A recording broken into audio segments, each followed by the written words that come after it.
దేవునికి మహిమ కలుగునుగాక. ప్రభు పేరట మీ అందరికీ వందనాలు, శుభాలు. మరణాత. బాగున్నారా? మీ అందరూ బాగున్నారని నమ్ముతూ ప్రభు పేరట మీ అందరికి శుభాలు కలుగునుగాక. ప్రియులరా, ఈ దినము పాఠము కొరకు ప్రార్థన చేసుకుందాం. ప్రార్థన.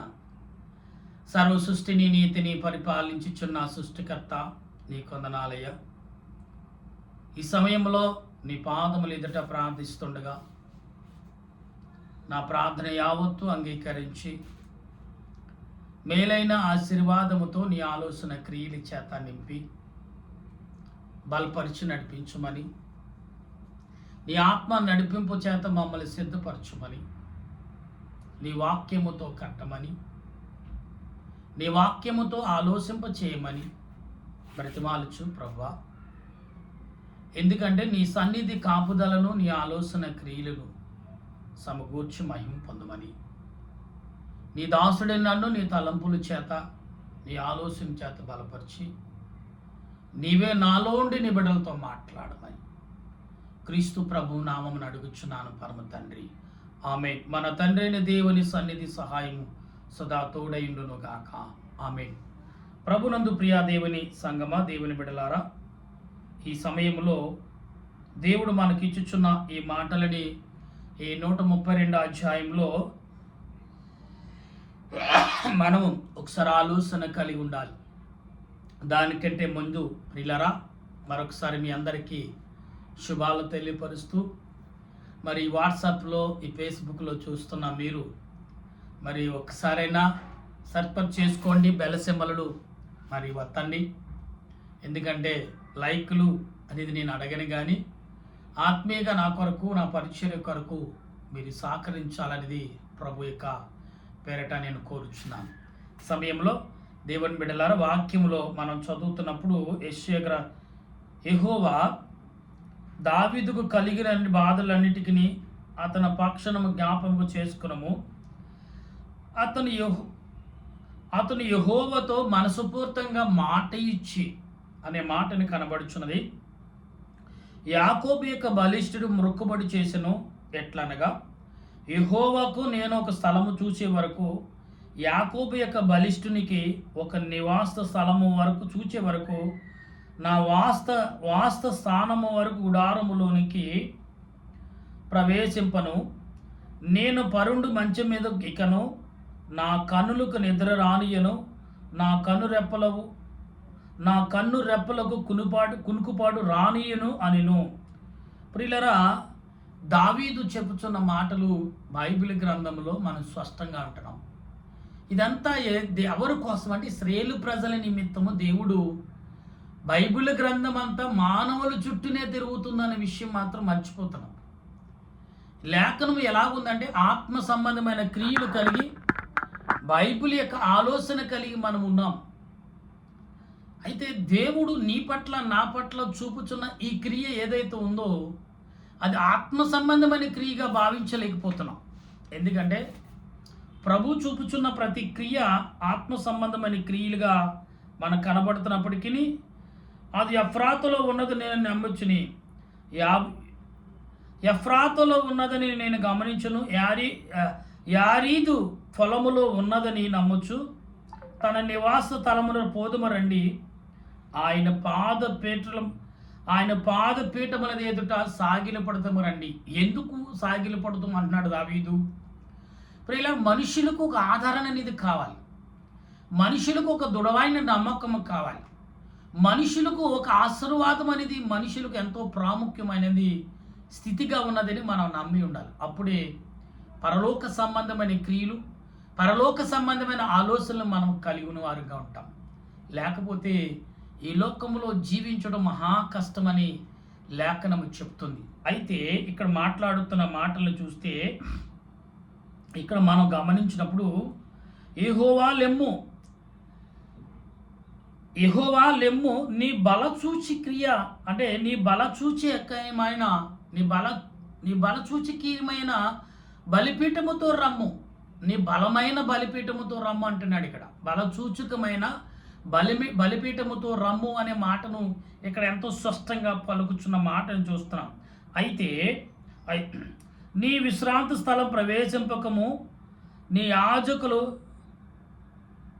యాజకులు నీతి వస్త్రము వలె ధరించుకుందురు గాక.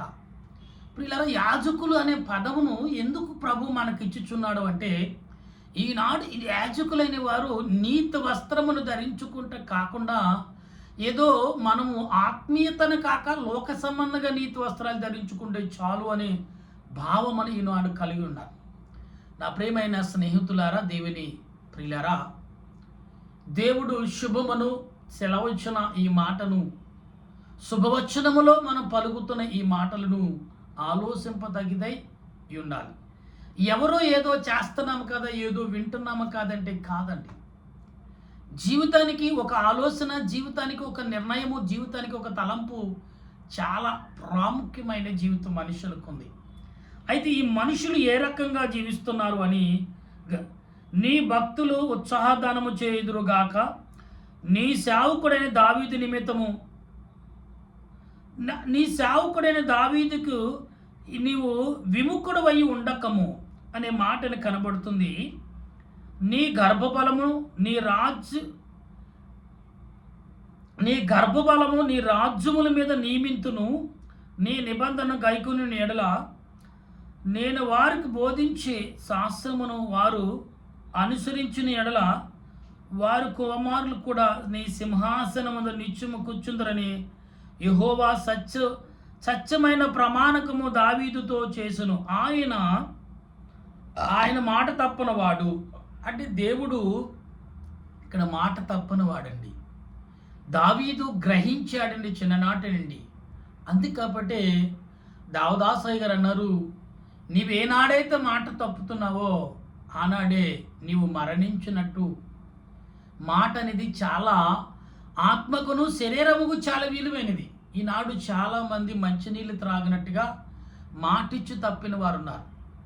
ఇప్పుడే ఉండు, వస్తానుండి, ఇక్కడే ఉండు అని చెప్పేసి అక్కడే నిలబెట్టి దృశ్యాలు తల్లిదండ్రులకు పట్ల పిల్లలు చేసే క్రియలు. అమ్మ నువ్వు ఇక్కడే ఉండి వస్తానంటారు. ఒక అనాథాశ్రయంలో బస్ స్టాప్లో రోడ్డు పక్కన విడిచిపెట్టి ఇక్కడే ఉండి ఇప్పుడు వస్తానంటాడు. ఈలోగా విడిచిపెట్టి 2-3 రోజులు అయినప్పుడు ఎవరో తెలియని వ్యక్తి, అమ్మ ఏంటికి చాలా రోజుల నుంచి ఉంటున్నారంటే, మా అబ్బాయి ఇక్కడ ఉండమని చెప్పాడు వస్తాడని. ఇప్పుడు నిజంగా ఎంత దౌర్భాగ్య స్థితి లోకంలో ప్రజల పట్ల, మనుషుల పట్ల జరుగుతుంది అనే మాటను చూస్తే దేవుడు దావీదు పట్ల ఎంత కృపను చూపించాడు అనే విషయమును మనం గమనించే వారమై ఉండాలి ఇక్కడ.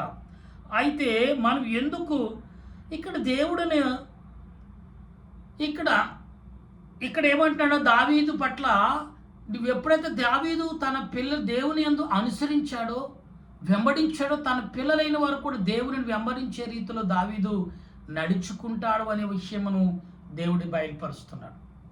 నా ప్రియమైన దేవుని సంగమా, దేవుని బిడ్డలారా, ఈరోజు నీవు కానీ నేను కానీ మనమందరము ఆత్మ సంబంధులుగా, ఆత్మస్వరూపులుగా, ఆత్మ సంబంధమైన విశేషాలుగా మనము కలిగి ఉన్నామనే విషయం మాత్రం మర్చిపోయాం. ఎందుకంటే దేవుడు తన క్రియలను బట్టి, దేవుడు తన ఆలోచన బట్టి మనం బలపరుస్తున్నాడు, తన తలంపును బట్టి మనం నియమిస్తున్నాడు అనే విషయమును గమనిస్తూ ఉంటే అనేకమైన రీతిలుగా, అనేకమైన ఆలోచనలో మనము బలమును పొందిన వారిగా ఉంటామనే విషయం మర్చిపోదు. అయితే ఇక్కడ మాట్లాడుతున్న ఈ మాటలు, యెహోవా సత్య ప్రమాణకము దావీదుతో చేసెను. యెహోవా సత్య ప్రమాణకం దేవుడు దావీదు యొక్క మానవుడైన దావీదుతో దేవుడు చేశాడనే అంత గొప్ప ప్రయాణం అండి ఇది. అందుకే ప్రమాణం అనేది చాలా ప్రాముఖ్యమైనది ప్రియులారా. ఈనాడు తల్లిదండ్రులతో ప్రమాణకం చేస్తాం, భార్య బిడ్డలతో ప్రమాణకం చేస్తాం. మొదటగా ఒక మనిషి వేరుగా, ఒకటిగా, ఇద్దరుగా కలిసినప్పుడు ఎంత ప్రమాణంగా చేస్తామో. వివాహం చేసినప్పుడు నా జీవిత కాలం అంతా నీకు నేను తోడుంటాను, నేను బ్రతికు దినమలంతో నువ్వు నాకు తోడుంటావు, లేకపోతే నేను ఏమైనా కానీ కష్ట సుఖంలో, నీ బాధలో, నీ చింతలో నేను వెంబడే ఉంటాను, అన్నిట్లో పాలు భాగస్తున్నై ఉంటానని చెప్పి ప్రియులారా వివాహం చేసుకుంటారు పురుషులు. అయితే ఇక్కడ జరుగుతున్న క్రియలు మనం ఆలోచించినప్పుడు పరిశుద్ధాత్మ దేవుడు ఏమని మాట్లాడుచున్నాడు మన పట్ల అని ఆలోచన కలిగినప్పుడు ఇక్కడ మాట్లాడుతున్న ప్రతిక్రియ ఆయన మాట తప్పనివాడు యెహోవా సియోనును ఏర్పరచుకున్నవాడు తనకు నివాస స్థలముగా దానిని కోరుకుని ఉన్నాడు. దేనిని కోరుకున్నాడు? దేవుడు ఎక్కడైతే నువ్వు ఏర్పరచుకున్నావో, ఎక్కడైతే ఆత్మీయ సంబంధమైన క్రియలు నువ్వు కలుగున్నావో, ఎక్కడైతే ఆత్మ సంబంధమైన ఆలోచనలతో నువ్వు జీవిస్తున్నావో అటువంటి జీవితంలో ప్రభు నిత్యము నీకు తోడుంటాడని సెలవిస్తున్నాడు. నా ప్రియమైన దేవుని సంగమా, దేవుని బిడ్డలారా, ఒక్కసారి మనం ఆలోచన నమ్మకం కలిగి ఉన్నప్పుడు ప్రభు నీ పట్ల నా పట్ల చూపుచున్న ఈ క్రియ ఏదైతే ఉందో ఆ క్రియను బట్టి మనం ఖచ్చితంగా జీవించవలసిన వారమై ఉన్నాం. కనుక మనము ఆలోచించినప్పుడు ఇది నేను కోరిన స్థానము, ఇది నిత్యమును నేను నిత్యముగా ఉండును, ఇక్కడనే నేను నివసించుదును. ఎవరి దగ్గర నివసిస్తాడు? దేవుడు మనుషులతో నివసిస్తాడు. నీతో నాతో నివసించే దేవుడు, నీ పట్ల నా పట్ల కరుణ చూపించే దేవుడు, నీ పట్ల నా పట్ల దయ చూపించే దేవుడు, నీ పట్ల నా పట్ల సమాధానం కలుగ చూపించే దేవుడు. అప్పుడే మనము ఆత్మీయ నడిపింపు, ఆత్మీయ తలంపులు మనం కలిగిన వారిగా ఉండవలసిన వారమై ఉంటాం. ప్రియులరా, ఈరోజు మీరందరూ కూడా ఆత్మీయ తలంపులు కలిగి, మీ అందరూ కూడా ఆత్మ నడిపింపు కలిగి, మీ అందరూ కూడా ఆలోచన తలంపులు కలిగిన జీవించేవారుగా మనం ఉంటామనేది మనం భావించాలి. అప్పుడే విశ్వాసమైన నమ్మకము, విశ్వాసమైన తలంపులు మనం కలిగిన వారిగా ఉంటాం. అయితే దాని ఆహారము నేను నిండారగా దీవించదు. నిండారగా అంటే సంపూర్తిగా దీవించదు అంటున్నాడు. అయితే దానిలో బీదలను ఆహారముతో తృప్తిపరచుతును. ఎలా ఆహారం లేక చాలామంది అల్లాడిపోతున్న మనుషులు లేరంటారా? ఉన్నారు ఇంకా దేశాలు. కానీ ఎందుకు దేవుడు సమృద్ధినిచ్చాడు భూమి మీద? ఎందుకంటే పాపక్రియలు ఒకరిని తర్వాత ఒకరిని వెంబడిస్తూ సాతానుగాడు చేసే పని ఏంటంటే దేవుడిని దూషించాలి మనుషులు. ఎందుకు మనుషులుగా పుట్టించి ఈ కరువు జీవితాన్ని ఎందుకు మాకు ఇచ్చాడు అనే రీతిలో మనుషుల్ని వేధించుటకు అప్పటిదాకా చేతి దగ్గరకు వస్తుంది. చాలామందికి నేలపాలైపోతుంది. ఎందుకంటే భగవంతుడు ఏంటి పరిస్థితి అనే భగవంతుడి వైపు చూస్తాడు, తిడతాడు, దూషిస్తాడు అనేది చెప్తున్నాడు. అంటే దేవుడిని ఈజీగా దూషిస్తే పదం ఏదైనా ఉందంటే అది దేవుడిని దూషించడమే మనుషులు తీసుకున్న నిర్ణయాలు. కాబట్టి ఇక్కడ దావీదు అంటున్నాడు, నేను దేవుని పట్ల జీవించగలుగున్నాను. దావీదు గారు జీవించాడు కాబట్టి ఆత్మ తలంపులు కలిగి దేవుని ఎడల విశ్వాసం నమ్మకముతో అతడు నడుచుకుంటున్నాడనే విషయం మర్చిపోవద్దు. దాని యాజకులకు వస్త్రమును ధరింపచేసేదును. ఏ యాజకులు? ఆత్మీయ సంబంధమైన యాజకులు, స్వార్థ సేవకులకు పరిచర్యలు. ఒకరి మీద ఒకరు బురద జల్లుకుంటమే తరువైపోయింది మనుషులకి. కానీ ఆత్మ తలంపులు ఇక్కడ చాలామంది లేక అల్లాడిపోతున్న విషయాలు మాత్రం ప్రజలు మర్చిపోతున్నారు ప్రియులారా. ఎందుకంటే దేవుడు అనేకమైన రీతిలుగా నిన్ను నన్ను నడిపిస్తున్నప్పుడు మనం ఆత్మ తలంపులు లేక జీవించుచున్నవారు. అందుకనే ఇవాళ ఎంతసేపు యూట్యూబ్కు ఫేస్బుక్కు అలవాటు పడి మనుషులు నన్ను ఎవరు సర్ప్రైజ్ చేస్తారు, ఎవరు నన్ను లైక్ కొడతారు, బలిసింబలు నొక్కుతారు, ఇదే పదాలు ఎక్కువైపోయి. ప్రియులారా, ఆత్మ సంబంధమైన దేవుడు చూచుచున్న దేవుడు. ప్రజల కాదు చూడవలసిన దేవుడు చూడాలి. నీ మనసును నీ క్రియలను ఎరిగినవాడు దేవుడు. నీ తలంపులు నీ ఆత్మీయతను చూచుచున్నవాడు ప్రభు. అటువంటి ప్రభు ఎట్లా మనం విశ్వాసము నమ్మకము కలిగి ప్రార్థించేవారిగా ఉన్నామా? ఉంటే ఏ రకమైన రీతిని మనం కలిగి ఉన్నాం? ఉంటే ఏ రకమైన తలంపులు మనం కలిగి ఉన్నాం? ఉంటే ఏ రకమైన ఆలోచనలతో మనం జీవిస్తున్నాం? నా ప్రియమైన దేవుని బిడ్డలారా, ఒక్కసారి ఆలోచన కలిగి ఉండవలసిన విషయం ఉందని ప్రభు సెలవిచ్చిన మాటని మనం గమనించాలి. అయితే ఇక్కడ వచ్చేదరు దానిలోని భక్తులు దాన్ని చూసి అంటే ఆనంద గానము ఏని చూసి ఆనందంగా ఎందుకు ఉంటారు? మేలు జరిగినప్పుడు, సంతోషం జరిగినప్పుడు ప్రతి మనిషి ఆనందంగా గానములు చేసేదరు. దేవుడు సృష్టికర్త, లోకరక్షణకర్త, జీవాధిపతి, ఆత్మీయుడు, ఆలోచనకర్త అని నమ్మిన వారు అందరూ ఏం చేస్తారంటే ప్రభు పట్ల విశ్వాసం నమ్మకం కలిగి ప్రార్థన చేస్తారు. ప్రభునందు ప్రియులరా, దేవుడు తన క్రియలను, తన ఆలోచనను, తన తలంపులను మరి సహాయంగా దయచేయమని, ఆత్మీయంగా నడిపించమని, ఆలోచనతో బలపరచమని ప్రభు చెప్పినట్లుగా వాక్య గ్రంథంలో మనం చూస్తాం. అయితే దేవుడు నీ పట్ల నా పట్ల చూపుచున్న క్రియ ఏదైతే ఉందో అది ఆత్మ సంబంధమైన క్రియగా మార్చుకున్నాడు.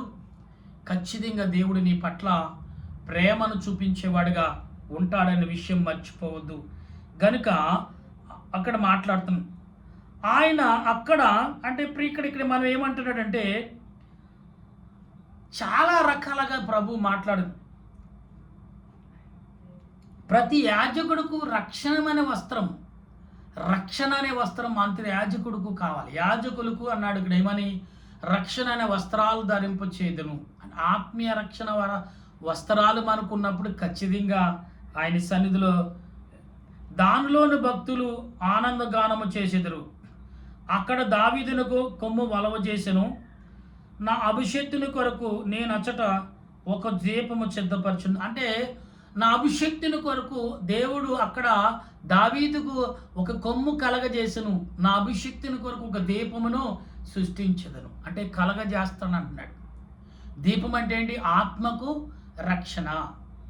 నీ జీవితానికి అదే దావదశేఖర నీ పాదములకు దీపమాయను దేవుడు. అందుకనే తన్ను దిద్దుము చిన్న ప్రాయము సన్నతుండగు నాయనా నీవు కన్న తండ్రి అనుచు నీవు నిన్ను చేరితి నాయనా నన్ను దిద్దుము చిన్న ప్రాయము సన్నతోండగు నాయనా. అంటే ఆత్మ సంబంధమైన క్రియలు మనం కలిగి ఉన్నామా? ఆత్మ రూపము కలిగి మనం ఉన్నామా? ఆత్మ విశేషం కలిగి మనం జీవిస్తున్నామా అనేది మనం ఒకసారి ఆలోచనలోకి రావాలి.